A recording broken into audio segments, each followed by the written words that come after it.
তুই একলা ভর্তা খাইতেছস, আরো দে ভর্তা। না এখান থেকে নেই, আরো আছে। বন্ধু তুই গোস্ত ছাড়া ভাত খাইতেছস, লাগা আরেক প্লেট নে। এত কি ইপটামি করস কিনলে, আরেক প্লেট গোস্ত অর্ডার দিলে তো হয়। তুই আর সামনে হুদে হুদে ভাত খাইতেছস, আর খারাপ লাগতেছে না? আমি ডাইল নিচ্ছি, সমস্যা নেই, তুই খা। বন্ধু আর মায়া লাগতেছে তো।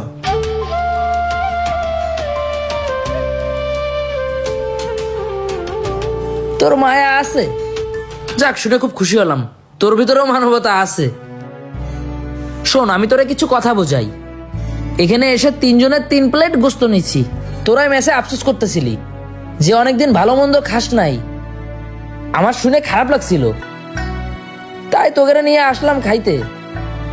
তোরা বন্ধু বান্ধব সবসময়ের জন্য একটু রুট ব্যবহার করিস, এটা মানলাম, কিন্তু এই খাবারে হোটেলে এসে যে ব্যবহারটা করতেছিস সেটা আসলে মেনে নেওয়া যায় না। কিছু